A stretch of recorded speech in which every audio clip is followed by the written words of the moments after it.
નમસ્કાર દોસ્તો, હું છું અમિત અને આપ જોઈ રહ્યા છો અમૃત ક્લાસીસ યુટ્યુબ ચેનલ. અમૃત ક્લાસીસની અંદર આપ સૌનું હાર્દિક સ્વાગત છે. દોસ્તો, એન્જિનિયરિંગ મિકેનિક્સ કરીને આપણને ડિપ્લોમા સેમ 2ની અંદર જે સબ્જેક્ટ આવે છે બહુ ઇમ્પોર્ટન્ટ સબ્જેક્ટ છે, થિયરી પણ છે, વિશેષ એની અંદર ન્યુમેરિકલ્સ પણ આપણને જોવા મળે છે. તો એ સબ્જેક્ટની જ્યારે તમે જીટીયુ એક્ઝામ માટે પ્રિપેરેશન કરતા હો ત્યારે સૌ પ્રથમ કયા એક્ઝામ્પલ્સ અને થિયરી તમારે કરવી જોઈએ એની સંપૂર્ણ ઇન્ફોર્મેશન આ વિડીયોની અંદર આપવા માટે જઈ રહ્યો છું. એટલે એન્જિનિયરિંગ મિકેનિક્સના ઇમ્પોર્ટન્ટ તમને આ વિડીયોની અંદર શેર કરીશ ચેપ્ટર વાઇઝ. તો let start by chapter number 1, basics of mechanics. 6 માર્ક્સનું દોસ્તો આ ચેપ્ટર છે અને પ્યોર થિયોરિટિકલ છે, આમાંથી કોઈ ન્યુમેરિકલ આવવાનું નથી. તો કઈ થિયરી દોસ્તો છે તમારે વિશેષ તૈયાર કરવી જોઈએ? તો એન્જિનિયરિંગ મિકેનિક્સની દોસ્તો આપણને ડેફિનેશન અને ટાઈપ્સ તૈયાર કરવા જોઈએ, શરૂઆતમાં જ આપેલા છે. એના પછી ફંડામેન્ટલ પ્રિન્સિપલ્સ ઓફ મિકેનિક્સ તમને આપવામાં આવેલા છે. તો એમાં નામ બધાના યાદ રાખો અને પહેલો, બીજો અને ત્રીજો દોસ્તો 3 પ્રિન્સિપલ શરૂઆતમાં આપેલા છે એ તમારે ડિટેલની અંદર એની ડેફિનેશનો તૈયાર કરવાની થાય. એના પછી આ ચેપ્ટરનો મોસ્ટ ઇમ્પોર્ટન્ટ ટોપિક આવે છે સ્કેલર એન્ડ વેક્ટર ક્વોન્ટિટીઝ, સદિશ અને અદિશ રાશિ. તો બંનેની ડેફિનેશન અને બંનેના બબે કે ત્રણ છે ને એક્ઝામ્પલ્સ તમારે યાદ રાખવાના, બરાબર, ઉદાહરણ એના. એના પછી એસઆઈ સિસ્ટમ ઓફ યુનિટ્સ આવે છે દોસ્તો. તો એની અંદર જે ટેબલ આપણને આવેલું છે ફિઝિક્સની અંદરથી ભણતા આવ્યા છે એમાંથી કોઈ પૂછી શકે, બહુ કંઈ ઇમ્પોર્ટન્ટ નથી દોસ્તો, પણ ધ્યાનમાં રાખી જવાય. એના પછી ફોર્સ, એની ડેફિનેશન અને એની કેરેક્ટરિસ્ટિક્સ તૈયાર કરજો. પછી વેઇટ એન્ડ માસ દોસ્તો ઇમ્પોર્ટન્ટ છે, બંનેની ડેફિનેશનો પૂછતા હોય છે. અને સિસ્ટમ ઓફ ફોર્સિસ દોસ્તો તમને આપવામાં આવેલી છે, તો એ સ્કેચ સાથે તૈયાર કરજો. તો ચેપ્ટર નંબર 1માં દોસ્તો આટલું તમે તૈયાર કરો એટલે મસ્ત તૈયાર થઈ ગયું કહેવાય. 6 માર્ક્સ તમને પ્રેમથી મળશે. એના પછી હવે ન્યુમેરિકલ્સના ચેપ્ટરો અહીંથી હવે શરૂ થાય છે. તો પહેલું જ આવે છે chapter number 2, coplanar concurrent forces. 14 માર્ક્સનું દોસ્તો આ ચેપ્ટર છે. હવે એની અંદર સૌપ્રથમ તમારે છે ને ડિફરન્સ તૈયાર કરી નાખવો જોઈએ રિઝલ્ટન્ટ ફોર્સ અને ઇક્વિલિબ્રન્ટ ફોર્સનો. કારણ કે આ ડિફરન્સ તમે તૈયાર કરી નાખશો એમાં રિઝલ્ટન્ટ અને ઇક્વિલિબ્રન્ટ બંનેની ડેફિનેશનો પણ આવી જશે, બરાબર.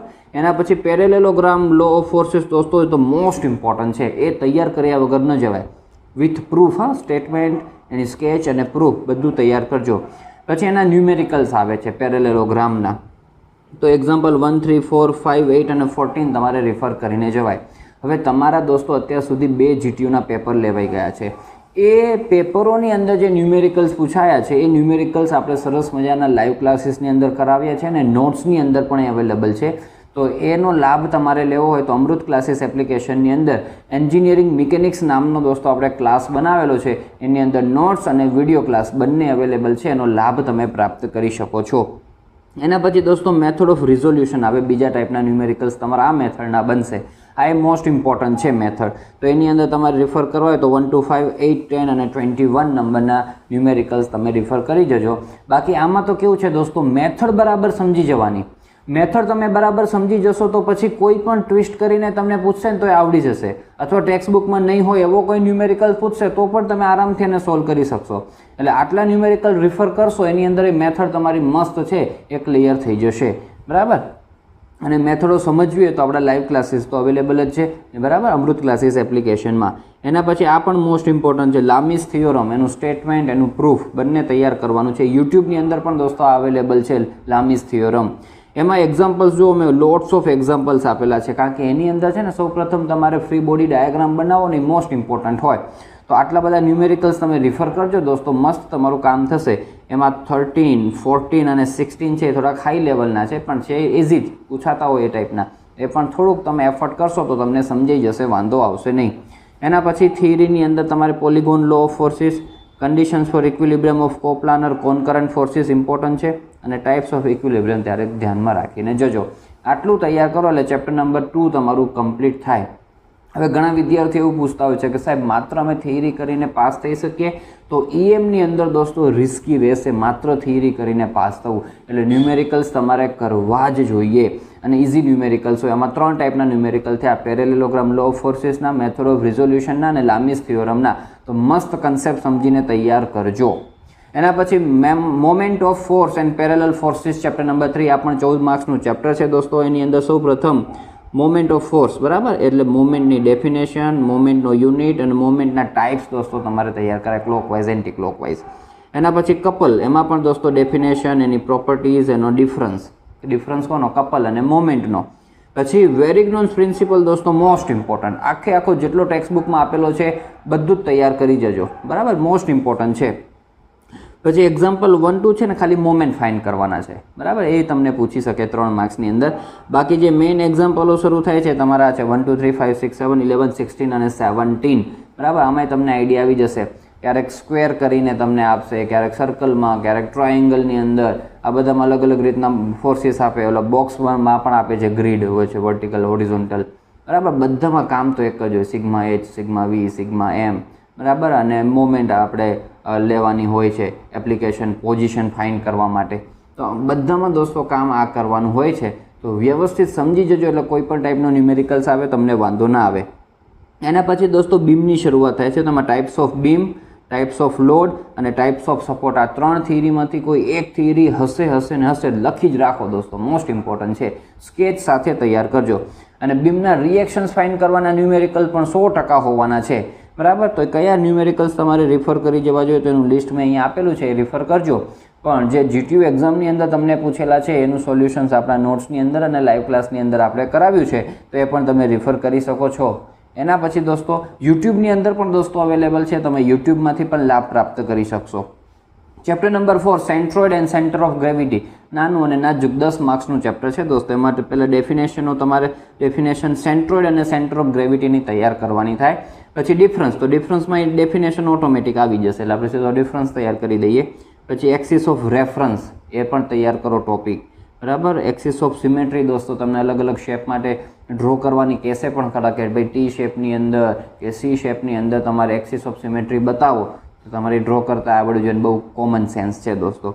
પછી ટાઈપ્સ ઓફ ન્યુમેરિકલ્સની આપણે વાત કરીએ એની અંદર, તો 2 ટાઈપના ન્યુમેરિકલ્સમાં આપણે ડિવિઝન કરી શકીએ, એક સેક્શનવાળા, બીજા કમ્પોઝાઇટ. સેક્શનમાં આપણે T section, C section, Z section, L section, I section, આ બધા આપવામાં આવે. તો એના ન્યુમેરિકલનું લિસ્ટ મેં આપી દીધું તમને, આ છે, પહેલાં એ પ્રિપેર કરી નાખો. આમાં એક ખેલો દિમાગથી છે દોસ્તો, એક વખત તમે છે એ A1, X1, Y1, A2, X2, Y2, A3, X3, Y3 આ બધા ફાઇન્ડ કરતાં શીખી ગયા પાર્ટ વાઇઝ, તો તમે કોઈ પણ ન્યુમેરિકલ્સ કરી શકશો. અને યાદ રાખજો, આની અંદર છે ને આમ તો 1 ડાયમેન્શનલ, 2 ડાયમેન્શનલ અને 3 ડાયમેન્શનલ 3 ટાઈપના ફોર્મ્યુલાઓ તમને આપેલા છે.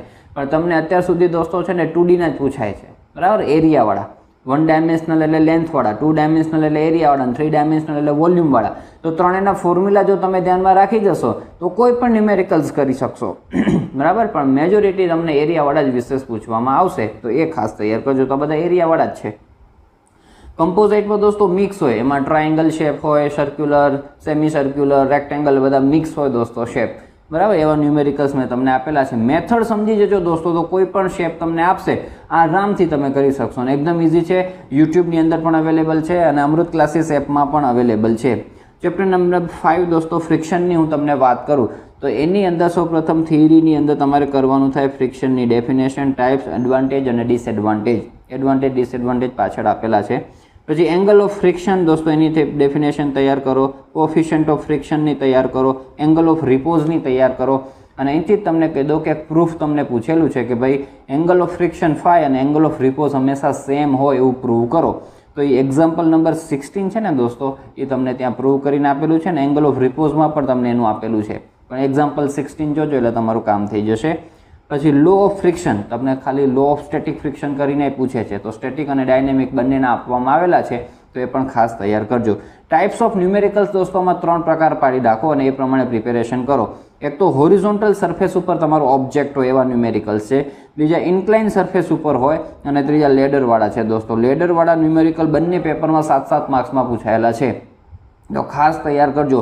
ફિક્સ 5 જ વસ્તુ એની અંદર કરવાની હોય લાઈવ ક્લાસીસની અંદર દોસ્તો, આજે જ આપણે કરાવ્યું છે અને બરાબર. તો એના 12, 13, 14, 15 રિફર કરીને જજો. ઇન્ક્લાઇન અને હોરિઝોન્ટલના પણ લિસ્ટ અહીં અમે આપેલા છે, એટલા ન્યુમેરિકલ્સ તમારે રિફર કરીને જવાય. તો 12 માર્ક્સનો આ ચેપ્ટર નંબર 5 ફ્રિક્શન એ તમારું કમ્પ્લીટ થશે. Last chapter simple lifting machine 14 માર્ક્સનું છે દોસ્તો. એની અંદર તમારે પહેલાં ટેકનિકલ ટર્મ્સમાં આ તમારું જે MA છે, મશીન એડવાન્ટેજ કે મિકેનિકલ એડવાન્ટેજ, પછી VR વેલોસિટી રેશિયો, ઇટા એટલે એફિશિયન્સી, આની ડેફિનેશનો તૈયાર કરો, ફોર્મ્યુલાઓ તૈયાર કરો, આઈડિયલ મશીનની ડેફિનેશન, પછી reversible machine and non reversible machine બંનેની ડેફિનેશન ખાસ તૈયાર કરજો, મોસ્ટ ઇમ્પોર્ટન્ટ છે દોસ્તો. એના પછી conditions four reversibility of machine, બરાબર. રિવર્સ મશીન ક્યારે બને? તો એની એફિશિયન્સી 50 કરતાં વધારે હોય ત્યારે. તો એ પ્રૂવ કરવાનું તમને પૂછેલું છે, એ ખાસ તૈયાર કરજો, આપણે લાઈવ ક્લાસમાં કરાવ્યું છે. પછી લો ઓફ મશીન પણ દોસ્તો ઇમ્પોર્ટન્ટ છે, સ્કેચ સાથે તૈયાર કરજો. પછી સિસ્ટમ ઓફ ફૂલીની અંદર દોસ્તો સ્કેચ તમને પૂછી શકે છે, બહુ મોસ્ટ ઇમ્પોર્ટન્ટ નથી, એક વખત પૂછાયેલું છે એટલે ફિગરો તૈયાર કરી જજો. એના પછી દોસ્તો આના ન્યુમેરિકલ્સ તમારે તૈયાર કરવાનું. તો સૌપ્રથમ આનું છે ને ફોર્મ્યુલાનું લિસ્ટ તૈયાર કરી નાખો આખા એક પેજની અંદર, અને ફોર્મ્યુલાનું લિસ્ટ તૈયાર થઈ જશે ને તો પછી તમે આરામથી ન્યુમેરિકલ્સ કરી શકશો. મેં 2 ભાગની અંદર ન્યુમેરિકલ્સ વહેંચી દીધા છે. નીચે જે મેં લખેલા છે 3, 4, 6, 8 વાળા, એ બધામાં શું છે કે તમને કોઈ પણ ટાઈપનું એક મશીન, સિમ્પલ મશીન આપી દીધું હશે, એનું નામ આપી દીધું હશે, અને એ ટાઈપના ન્યુમેરિકલ્સ બને છે. એટલે જે મશીન આપેલું હોય ને એનો વેલોસિટી રેશિયોનું ફોર્મ્યુલા વાપરીને પછી બીજું બધું કામ કરવાનું હોય, તો એ બધા ન્યુમેરિકલ્સ છે. ને ઉપર દોસ્તો મશીન નહીં આપેલા હોય ને, નોર્મલ આ છે ને આપણું લો ઓફ મશીન અને બીજા બધા બેઝિક ન્યુમેરિકલ્સ છે, એ ટાઈપના ઉપર મેં તમને બતાવ્યા છે. તો ફોર્મ્યુલાનું લિસ્ટ તમારી પાસે હશે અને 2-3 ન્યુમેરિકલ્સની પ્રેક્ટિસ કરી જશો દોસ્તો, તો આરામથી તમારું કામ થઈ જશે. જો આપણે આ EM1 કરીને આપણી નોટબુક છે એની અંદર આ બધું કામ કર્યું છે. આજે આ લેડરનું કામકાજ કર્યું દોસ્તો, જુઓ, બરાબર, તમને બતાવું. પછી આ જે આપણું 6થું ચેપ્ટર છે ને એનું ફોર્મ્યુલાનું લિસ્ટ તમને કહું છું, આ બધું લખેલું છે મસ્ત. આ જો ફોર્મ્યુલાનું લિસ્ટ આવું સરસ મજાનું તૈયાર થઈ જવું જોઈએ, પછી તમે છે ને આરામથી ફોર્મ્યુલા વાપરીને બધું કામકાજ કરી શકો. તો આ સરસ મજાનો લાઈવ ક્લાસની અંદર દોસ્તો આપણે આવું કામકાજ કરીએ છીએ, તો એનો લાભ તમે પ્રાપ્ત કરી શકો છો. ઓકે, મેથ્સ 1, મેથ્સમાં પણ આપણે કામ કરેલું છે, ડિપ્લોમા મેથ્સ 2ની અંદર પણ તમે જુઓ તો જબરજસ્ત આપણે એની અંદર પણ કામકાજ કરેલું છે. આવી રીતના મસ્ત બધા જ ચેપ્ટરો કરેલા છે, એનો પણ તમે લાભ પ્રાપ્ત કરી શકો છો. ઓકે, તો બંનેના ક્લાસ અવેલેબલ છે આપણા અમૃત ક્લાસીસ એપ્લિકેશનની અંદર, ત્યાંથી તમે પ્રેમથી ફીસ પે કરી અને જોઈન કરી શકો છો. તો all the best for your examination and thank you so much for watching this video.